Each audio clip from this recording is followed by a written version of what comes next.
दर्शन ऋषि संस्कृति का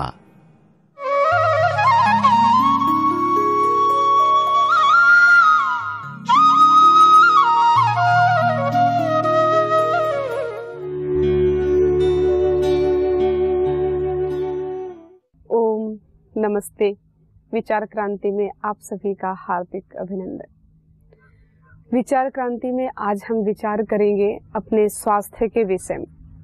अब सर्दियां आ रही हैं, ये 3 महीने जो सर्दियों के हैं ये हमारे लिए बहुत ही महत्वपूर्ण है। ये समय हमारे लिए, हमारे स्वास्थ्य के लिए बहुत उन्नतशील है। ये समय, ये जो 3 महीने हैं, ये सर्दी का जो मौसम है हमारे शरीर के लिए बहुत ही लाभदायक है। लेकिन इनसे हमें सर्दी से बचना भी है। इस पर हम बीमार ना पड़े, हम निरोगी रह करके अपने सभी कार्यों को संपन्न करते रहें। इसके लिए हमें अपने दिनचर्या, अपनी रात्रिचर्या, अपने व्यवहार पर हमें ध्यान देना होगा। हर एक मनुष्य का शरीर अपने आप पर बहुत ही उन्नत होता है। मनुष्य का जो ये शरीर भगवान की जो एक विशेष रचना है, हम इस पर कितना भी जाने अनजाने पर अत्याचार करते रहें, इसके अंदर हम कैसा भी आहार डालते रहें, लेकिन फिर भी शरीर अपने आप को रिकवर करता रहता है, अपने आप को ठीक करता रहता है, अपने आप को अंदर से वो रिकवर करता रहता है, अपने आप को हील करता रहता है। जो हमारे स्वास्थ्य के लिए, हमारे शरीर के लिए जो लाभदायक नहीं होता वो भी हम खा लेते, जो हमारे लिए डाइजेस्ट नहीं होता वो भी हम खा लेते। एक बार में खाने से हम बीमार नहीं पड़ते, क्योंकि ये शरीर जो है पंच तत्वों से मिलकर के बना है। तो हमें सभी का बराबर ध्यान रखना है। पृथ्वी से बना है, आकाश से बना है, जल से बना है, अग्नि से बना है, वायु से बना है। तो जो हम भोजन इत्यादि लेते हैं ये पृथ्वी का रूप है। तो इस सर्दी में हमें कैसे बच कर के रहना है, हम इस पर आज विचार करेंगे। क्योंकि जो हमारे ऋषि मुनि हुए हैं, जो हमारे महापुरुष हुए हैं, हमारे आचार्य चरक, आचार्य सुश्रुत, आचार्य वाग्भट, इन्होंने हमें अपने जीवन का इतना बढ़िया सूत्र बता करके गए कि हम कभी भी अपने जीवन में कभी भी बीमार नहीं पड़ सकते। हम अपने जीवन में अगर उनके बताए हुए 4-5 उनके वाक्यों को भी अपने जीवन में अपना लिया तो हम कभी भी बीमार नहीं हो सकते। क्योंकि हमारे आने वाली जो पीढ़ियां हैं वो आगे क्या सीखेंगी, वो जो हम आज करेंगे, जो आज हम सिखाएंगे, जो अब हम अपने जीवन में अपनाएंगे, वही हमें देख करके सीखेंगे।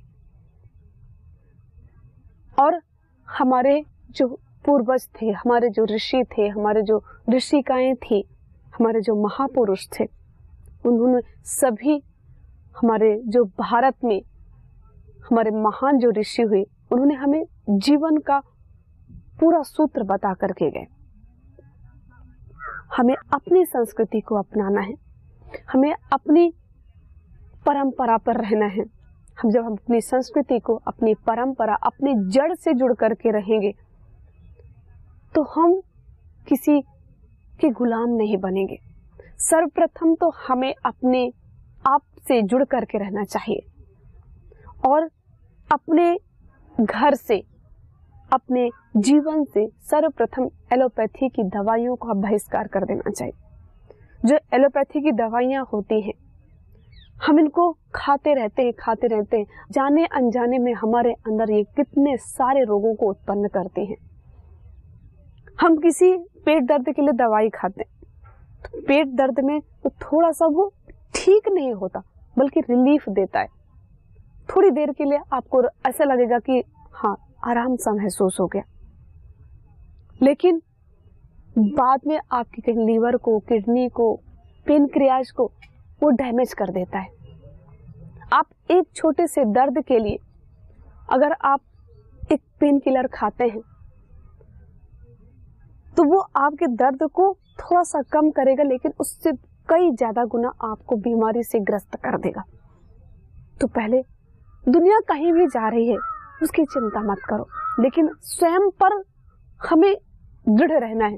पहले तो ये संकल्प लेना है कि हमें एलोपैथी की दवाइयों का बहिष्कार करना है। कुछ भी हो जाए हमें नहीं लेना, क्योंकि हमारे महापुरुष, हमारे ऋषि, हमारे आयुर्वेदा आचार्य, जितने भी महापुरुष हुए हैं वो हमें बता करके गए कि आपका रसोई घर ही आपका औषधालय है। क्योंकि जो हमारे शरीर में बनने वाला वात, पित्त, कफ, जब ये अनबैलेंस होता है, जब ये बैलेंस में नहीं रहता, समान नहीं रहता, तब हमारे अंदर रोग उत्पन्न होते हैं। और हमारे गले में नाभि से ऊपर का जो स्थान है वहां कफ बनने का स्थान है। नाभि के नीचे का जो स्थान है वो वायु बनने का स्थान है। तो हम अपने वात, पित्त, कफ, इन तीनों को बैलेंस बना करके कब रखेंगे? जब हम अपनी रसोई को ही औषधालय मानेंगे। महापुरुषों ने कहा है कि आपका भोजन ही आपके लिए औषधि है। अब रसोई घर को हम औषधालय कैसे माने? क्योंकि जो भी हमारे जीवन की आवश्यकता की जो भी हमारी वस्तुएं हैं वो हमारे सब कुछ रसोई घर में उपलब्ध है। अब जैसे सर्दी का मौसम है, हमारे घर में, हमारे रसोई में हल्दी उपलब्ध है, सेंधा नमक उपलब्ध है, हमारे घर में काली मिर्च उपलब्ध है। अगर हम प्रतिदिन इन हल्दी, अदरक, काली मिर्च, सेंधा नमक, इसका काढ़ा बना करके, इसको पानी में उबाल करके अगर थोड़ा सुबह सुबह थोड़ा सा पी ले, आधा गिलास ले ले, तो आपको कभी जुकाम नहीं होगी, आपको कभी सर्दी नहीं होगा, आपको कभी टॉन्सिल नहीं बनेगी। अगर हल्का सा कभी बुखार सा लग रहा है, आप तुलसी है आपके घर पे ही, हर एक के आंगन में तुलसी लगी होती है, और जिसके आंगन नहीं है तो वो गमले में लगी होती है। आजकल सब भूल गए। हमें भूलना नहीं है, हमें पुनः लाना है, अपनी संस्कृति को हमें पुनः स्थापित करना है, अपने ज्ञान को हमें पुनः स्थापित करना, हमें अपने आप को पुनः एक खड़ा करना है। और जिस देश के लोग अपने भारत पर, अपने संस्कृति पर, अपने देश पर जो गौरव करते हैं, वही देश आगे बढ़ पाता है। अगर हमें अपने देश को बहुत उन्नत बनाना है तो हमें अपने देश से जुड़ना होगा, हमें अपनी संस्कृति से जुड़ना होगा, हमें अपने घर से जुड़ना होगा, हमें अपने रसोई घर से जुड़ना होगा।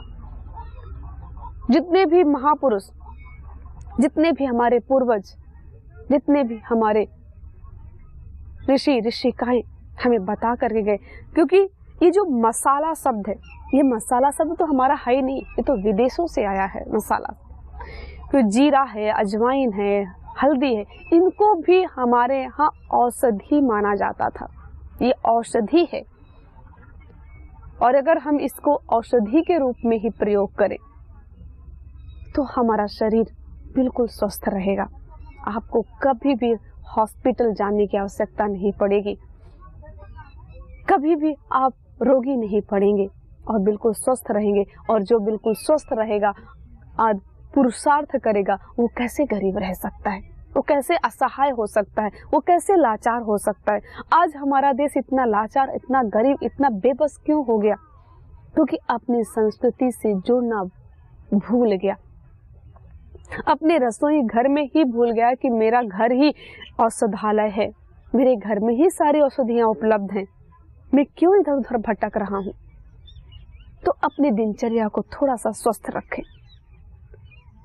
बुखार आने पर आप अंग्रेजी दवाइयों के पीछे न मत घूमें। बुखार आने पर आपके घर पे गिलोय लगा लीजिए। आप तुलसी आपके घर पे लगी होती है, गिलोय तुलसी का 2-3 बार काढ़ा पी लीजिए, काली मिर्च अदरक डाल करके, आपका बुखार दूर हो जाएगा। आपको नुकसान कोई नहीं पहुंचाएगा, बल्कि आपको एनर्जी मिलेगी उससे। आपको कफ बन रहा है, आपको खांसी हो रही है, आप अदरक, काली मिर्च, अजवाइन का काढ़ा बना करके उससे गरारा कर लीजिए, आप उसी को थोड़ा सा पी लीजिए, आप उससे स्वस्थ हो जाएंगे। खुद को स्वस्थ करना सीखें और अपनी दिनचर्या को बिल्कुल स्वस्थ रखें। ज्यादा बातें अगर याद नहीं रहती, थोड़ा सा याद रखिए। सुबह उठते ही एक बात की गांठ बांध लीजिए कि जब आप प्रातः काल उठें तो आप हल्का गुनगुना पानी पिए। उठते ही रात्रि में आप मुंह को साफ करके सोएं, ब्रश करके रात्रि में सोएं, और सुबह उठते ही आप कम से कम 2-2.5 गिलास पानी पिए। प्रारंभ में आधे गिलास से प्रारंभ कीजिए। अगर आप नहीं पी रहे थे, अगर नहीं पी सकते, थोड़ा थोड़ा प्रारंभ कीजिए। हर चीज की शुरुआत थोड़े से ही होती है। एक दिन में कोई भी महान नहीं बन जाता। किसी भी महानता का शॉर्टकट रास्ता नहीं होता। तो अगर आपके शरीर में किसी प्रकार की कोई गंदगी है, हमारा जो शरीर बीमार होता है, वो सबसे बड़ा जो जड़ होता है, वो सबसे मूल जो कारण होता है, वो पेट होता है, हमारा आमाशय होता है। तो हमारा उदर, आमाशय जिसको बोलते हैं, जब हम खाते हैं अंदर, तो वो अगर डाइजेस्ट नहीं होता, अच्छे से पचता नहीं है, तो वो कई हजारों रोगों को जन्म देता है। तो उसके लिए आप क्या करना है, आप बिल्कुल स्वस्थ रहिए। केवल 4 चीजों को अपना लीजिए अपने जीवन में। एक तो सुबह उठते ही पानी पीजिए, गर्म पानी। फ्रिज का पानी कभी नहीं पीना, ठंडा पानी कभी नहीं पीना, बर्फ वाला पानी कभी मत पीजिए। हमेशा पानी गुनगुना पीजिए, हमेशा गर्म पानी पीजिए। शरीर को जैसे ही हम गर्म पानी देते हैं, वैसे शरीर अंदर से साफ कर देता है। वो गर्म पानी हमारे स्वास्थ्य के लिए, हमारे पेट के लिए अमृत हो जाता है, क्योंकि हमारा शरीर होता है गर्म। अगर हम ऊपर से ठंडा पानी डाल दें, बर्फ वाला पानी डाल देते हैं, तो पहले फिर शरीर को, हमें, हमारे जठराग्नि को उसको गर्म करना होता है, तो सारी एनर्जी उसको गर्म करने में लग जाती है। तो हमेशा जब भी पानी पिए, हमेशा अपने बॉडी टेम्परेचर के अनुसार पिए। गुनगुना पानी पिए, गर्म पानी पिए। अगर उसमें आप एलोवेरा या आंवले का जूस मिला लें, वो अति उत्तम है। आपके घर पे हर एक व्यक्ति के आसपास कहीं ना कहीं आंवले लगे होते हैं, आंवले का जूस पीजिए। एलोवेरा लगा लीजिए अपने घर पे, एलोवेरा का जूस पीजिए। अगर आज नहीं है तो आप पतंजलि का ले सकते हैं, बहुत शुद्ध और बहुत अच्छा जूस होता है वो। तो सुबह सुबह कम से कम आप एलोवेरा का या आंवले का जूस मिला करके 1 गिलास से प्रारंभ कीजिए। 2 गिलास, 3 गिलास, 2.5 गिलास, ऐसे 1 लीटर तक आप पानी पी लीजिए। फिर थोड़ा सा आप एक्सरसाइज कीजिए, और अगर सुबह आपका पेट बिल्कुल साफ हो जाता है, फिर आपका पूरा दिन बहुत अच्छा होगा। आपको किसी भी प्रकार की कोई बीमारी नहीं होगी। कम से कम 1 लीटर सुबह सुबह पानी पीजिए। और उसके बाद जब आप प्रातः रास करें, तो उस समय आप कुछ जूस जैसा लिक्विड पदार्थ लें, दही लें, फल लें। तो सुबह का जो भोजन होता है वो थोड़ा सा रस युक्त होना चाहिए। मध्याह्न का जो भोजन है, उसको भोजन के बाद, और कभी भी कुछ भी खाएं, आप ध्यान रखें, हमेशा कुछ भी खाएं, चबा चबा करके खाएं, ध्यान से खाएं, क्योंकि जब हम 24 घंटे हमारे पास होते हैं, हमारे लिए हर एक कार्य महत्वपूर्ण होता है। केवल पैसे कमाना, केवल ड्यूटी करना, केवल पढ़ाई करना, केवल इतना ही इम्पोर्टेंट नहीं है। हर एक कार्य हमारे जीवन का इम्पोर्टेंट होता है। हम भोजन कर रहे हैं तो वो खाना नहीं है। आजकल लोग खाना नहीं, उसको खाना शब्द मत बोलें। वो प्रसाद है, वो भोजन है, वो औषधि है। हमारे भारतीय संस्कृति में शब्दों का भी बहुत सुंदर चुनाव किया जाता है। उसको प्रसाद बोला जाता है, उसको भोजन प्रसाद बोला जाता है। और उसको जब भी आप खाएं तो बिल्कुल ध्यान से खाएं कि एक भी ग्रास अंदर लें, उसको बिल्कुल लिक्विड करके लें, चबा चबा करके लें। जब आप, जिस दिन से आप एक एक एक्टिविटी पर आप ध्यान देने लग जाएंगे, आपका जीवन बिल्कुल अच्छा हो जाएगा, और हमारे लिए यही उचित है। और भोजन को बिल्कुल चबा चबा करके खाएं। उसके बाद पानी ना पिए। भोजन के तुरंत बाद पानी नहीं पीना चाहिए। आयुर्वेद में कहा गया है भोजनांते विषम वारी।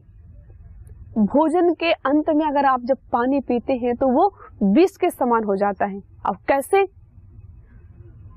क्योंकि जब आप अंदर भोजन लेते हैं तो आपके अंदर की जो जठर अग्नि होती है वो प्रदीप्त होती है, वो जलने लग जाती है।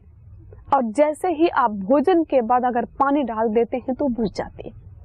जैसे वो भोजन पकाने के लिए, भोजन को पचाने के लिए जब अंदर वो अग्नि उत्पन्न होती है, हमारे उदर के अंदर जो जठराग्नि होती है उत्पन्न होती, अगर हम उसके ऊपर पानी डाल दें तो समाप्त हो जाएगी, शांत हो जाएगी। वो एक तो ऐसा ही है जैसे कि अगर आप एक रसोई घर में ऊपर से एक कुकर रखें, एक गैस जलाएं या चूल्हा जलाएं, कुछ भी अगर आप उसके ऊपर एक कुकर रखें भोजन पकाने के लिए, उसमें पानी डालें, दाल डालें और उस चूल्हा को जला दें और उसको पकने से पहले ही आप उसको अग्नि को बुझा दें, तो क्या पक पाएगा? जो भी आप दाल चावल या कुछ भी आपने कुकर में डाल करके रखा वो नहीं पकेगा, क्योंकि तो आपने उसकी अग्नि को बुझा दिया। अब अगर वो रखा रहेगा वैसे ही तो खराब हो जाएगा, सड़ जाएगा, उसमें बदबू आने लग जाएगी कुछ देर बाद। तो वैसे ही हमारे अंदर की अग्नि है। जैसे ही हम अंदर भोजन डालते हैं, हमारे अंदर जैसे ही अमाशय में उदर में जाता है भोजन, वैसे अंदर जठराग्नि प्रदीप्त होती है भोजन को पकाने के लिए। फिर आप कहेंगे कब पानी पिए हम?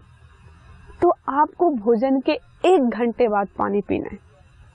1 घंटे बाद वो पानी जो जठराग्नि होती है, जो हमारा भोजन होता है, उसको पचा देती है। पचाने का मतलब पका देती है उसको। और फिर उसके बाद फिर हम पानी पिए। और पानी भी कैसे पिए? घूट घूट करके पिए, सिप सिप कर करके पिए। ग्लास में पानी, आजकल स्टाइल बना रखा है ऊपर से पानी पीने का, बहुत गलत बात।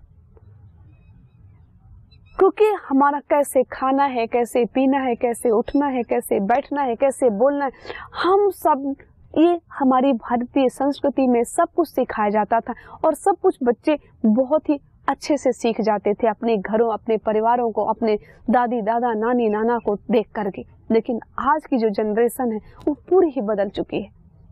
क्यों? क्योंकि ये कॉन्वेंट स्कूल के कारण से, ये इंग्लिश मीडियम स्कूलों के कारण से, वहां पर ये हमें कुछ भी नहीं सिखाया जाता, बल्कि पूरा ही विपरीत सिखाया जाता है बच्चों को। और आजकल छोटे छोटे बच्चों को डायबिटीज हो गया है, छोटे छोटे बच्चों को कैंसर हो गया है, छोटे छोटे बच्चों को लीवर की प्रॉब्लम हो गई है, पेनक्रियाज की प्रॉब्लम हो गई, बहुत सारे रोग।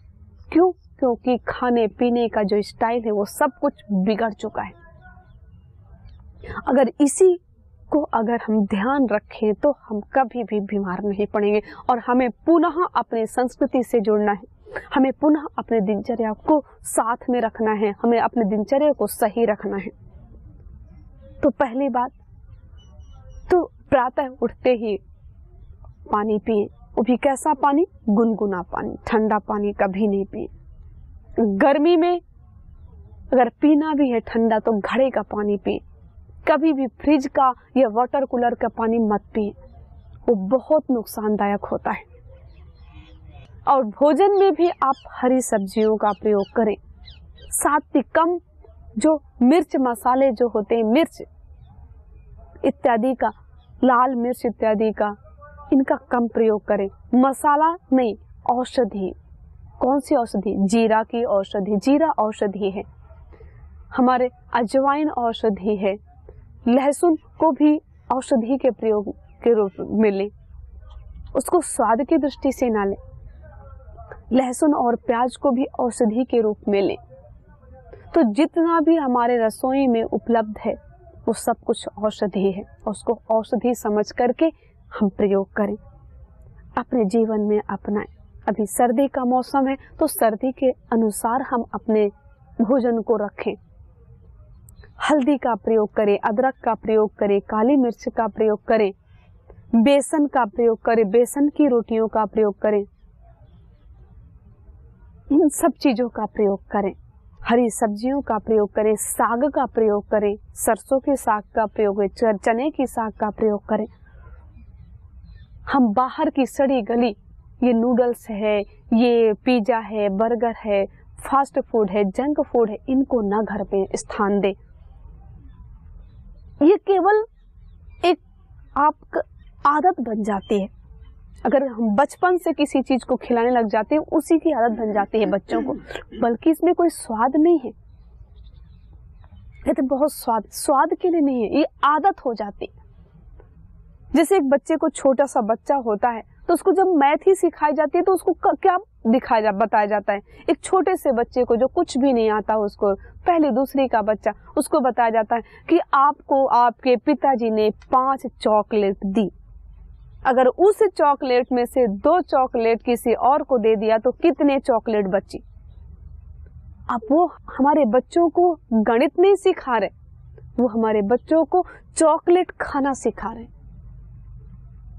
अब वो चॉकलेट में क्या है क्या नहीं है, उसके अंदर कैसी कैसी चीजें डली हुई हैं, कुछ नहीं पता। जानवरों का उसमें हड्डियां पीस करके, उनके मांस पीस करके, उनमें स्वाद डालने के लिए, कैसे भी कलर देने के लिए उसमें डाले जाते हैं। न जाने क्या क्या उसमें डाला जाता है चॉकलेट में, और उसमें कोई स्वाद नहीं होता, लेकिन फिर भी बच्चे बस चॉकलेट चॉकलेट चॉकलेट करते रहते हैं। क्यों? क्योंकि उनको यही सिखा दिया गया, उनको ये नहीं सिखाया गया कि आपके पास में आपके पिताजी ने 10 रुपए दिए, उसमें से 5 रुपए आप किसी ने एक गरीब की सहायता कर दी तो आपके पास कितने रुपए बचे, ये नहीं सिखाते। क्यों? क्योंकि जो सिखाने वाले वो भी शरीर तो भारतीय है लेकिन माइंड से वो अंग्रेजी है।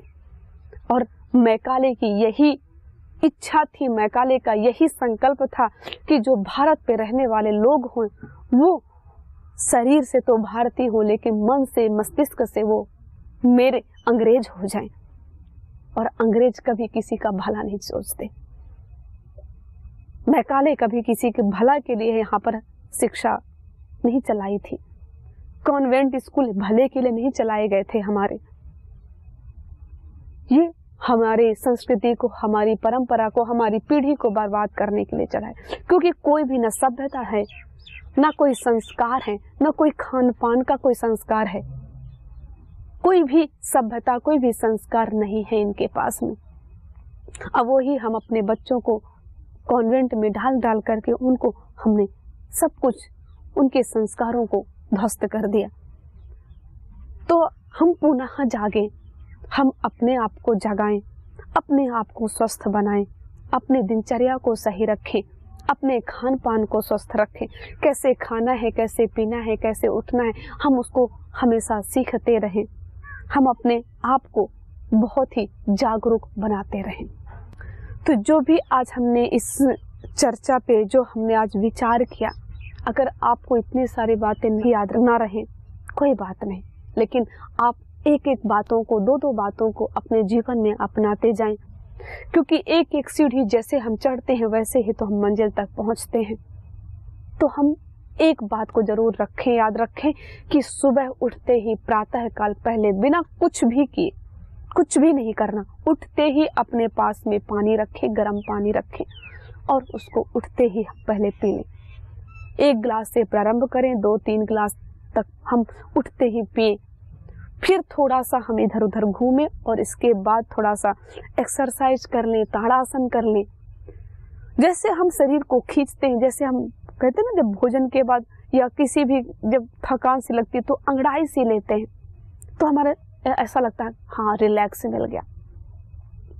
तो हम थोड़ा सा एक्सरसाइज कर लें, थोड़ा सा हम ताड़ासन इत्यादि जो भी जितना आपके पास समय है 10, 15, 20 मिनट उतना कर लें। इसके बाद आप बिल्कुल फ्रेश हो जाएंगे।